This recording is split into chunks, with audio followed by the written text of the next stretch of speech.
मुख्यवार्ताः। लोकसभा निर्वाचनस्य षष्ठचरणीय मतदानम् अद्य सम्पन्नम्। एतस्मिन् चरणे 6 राज्यानां 2 केन्द्रशासित प्रदेशयोः 58 आसनेभ्यः मतदानं सञ्जातम्। ओडिशा विधानसभायाः 42 आसनेभ्यः मतदानम् अपि तृतीये चरणेऽस्मिन् समनुष्ठितम्। सामान्य निर्वाचनस्य सप्तम अन्तिमचरणाय प्रचाराभियानं नैर्यन्तर्येण प्रवर्धते। रिमल इति नामधेयकस्य चक्रवातस्य बांग्लादेश पश्चिमबंगालस्य तटीयक्षेत्रे श्वः मध्यरात्रिं यावत् भीषणं रूपसन्धारणस्य सम्भावना वर्तते।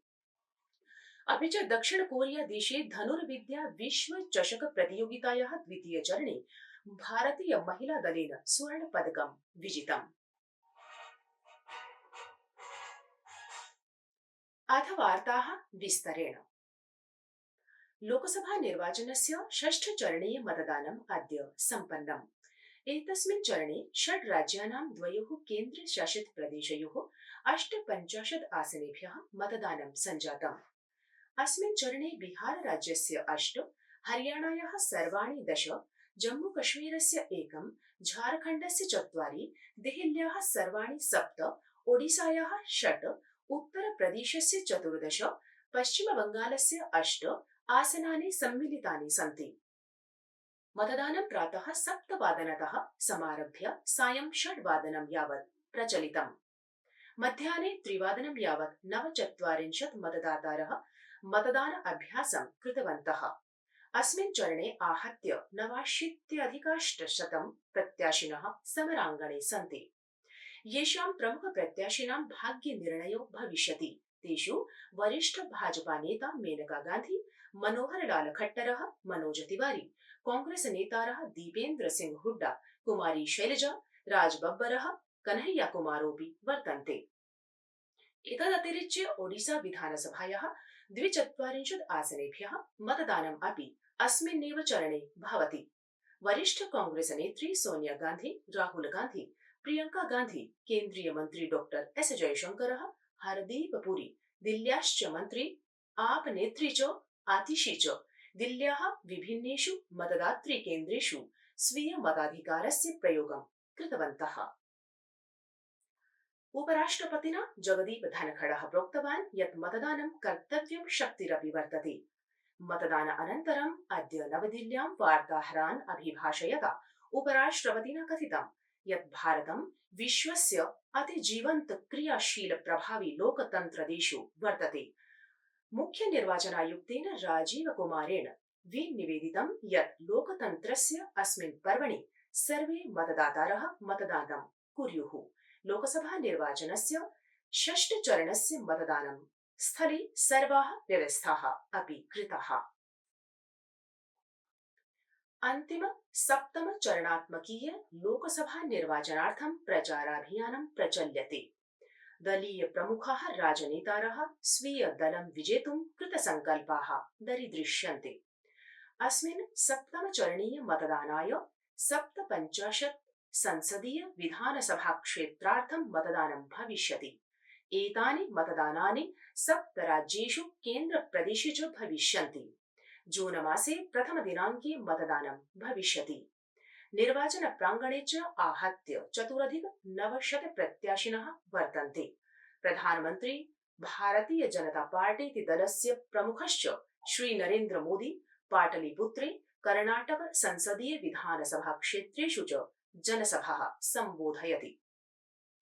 आकाशवाणी वार्ताहरेण संसूचितं यत् उत्तरप्रदेश मुख्यमंत्री वरिष्ठ भारतीय जनता पार्टी इति दलस्य नेता च योगी आदित्यनाथः सीलमपुर, बलिया, चंदौली क्षेत्रेषु जनसभाः सम्बोधयति। कांग्रेस सचिवा प्रियंका गांधी, समाजवादी दलस्य राष्ट्रीय अध्यक्षः अखिलेश यादवः अपि गोरखपुरे जनसभाः सम्बोधयति। संस्कृत वार्तायाः संस्करणमिदम् इदानीम् आकाशवाणीतः प्रसार्यते। सममेव अयं कार्यक्रमः आकाशवाण्याः अन्तर्जालपटले www.newsonair.gov.in इत्यत्र अथ न्यूज़ ऑन AIR चलदूरभाषीय तन्त्रांशेऽपि उपलब्धो भविष्यति। ऋतुविभागेन प्रतिपादितं यत् बंगालप्रदेशस्य पूर्व मध्य उपत्यकायाः पार्श्वे अद्य सायं यावत् चक्रवातीय झञ्झावातस्य आशंका वर्तते।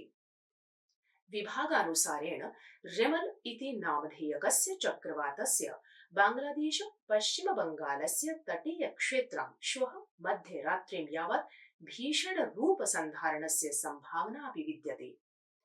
स्थितिमिदम् आलक्ष्य भीषण वृष्टेः आशंका अपि वर्तते। ओडिशा प्रदेशेऽपि भीषण वृष्टेः संचेतना सम्प्रसारितास्ति। पापुआ न्यूगिनी इत्यस्य उत्तरी क्षेत्रे समायातेन एकस्मिन् विनाशकारि भूस्खलनेन 300 जनाः मृताः सूच्यन्ते। ह्यः राजधान्यां पोर्ट मेरस्बी स्थलात् 6 किलोमीटर उत्तर पश्चिम प्रान्ते कुआलालम ग्रामे संजाते भूस्खलनेन सहस्राधिकाः गृहाणि ध्वंसितानि इति सूच्यन्ते। उत्तराखण्डराज्ये चमोली जनपदे स्थितस्य प्रसिद्ध सिख तीर्थस्थलस्य गुरुद्वारा हेमकुंड सहित इत्याख्यस्य द्वारम् अद्य प्रातः पारंपरिक अनुष्ठानेन सह श्रद्धालूनां कृते समुद्घाटितम्।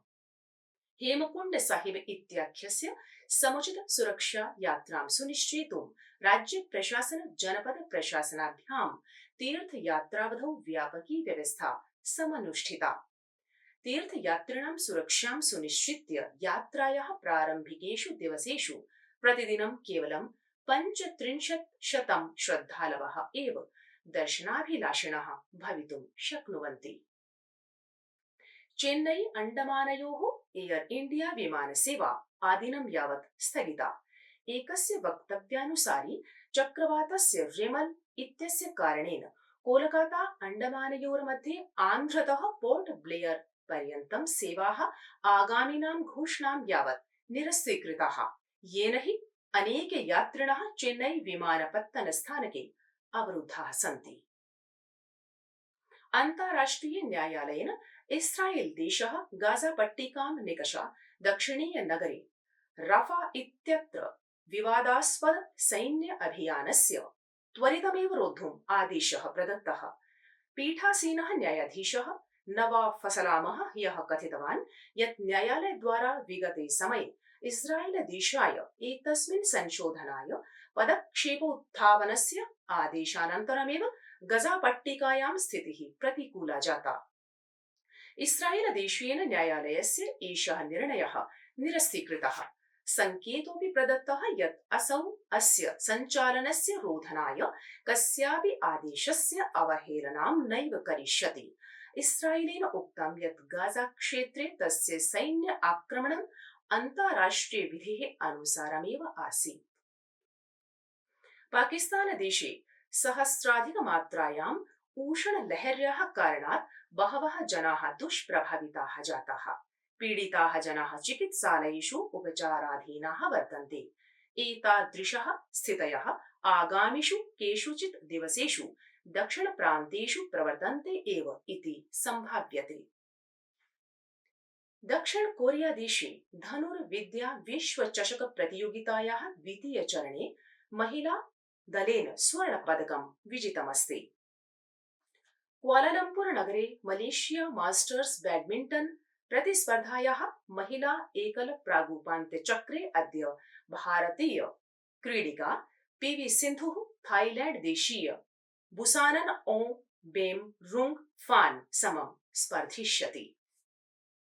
मालदीव देशः भारतस्य रूपे इत्याख्यस्याः सेवायाः प्रवर्तनाय निश्चितो जातः। अयं पदक्षेपः मालदीवस्य रुफिया इत्यस्य सबलीकरणरूपे दृश्यते। अत्रावधौ प्रवर्तनाय समयसीमा नैव समुद्घोषिता। तत्सम्बद्ध स्थानीय वार्ता प्रतिवेदनेषु मालदीवस्य आर्थिक विकास व्यापार मन्त्री इति संसूचितम्। इति वार्ताः।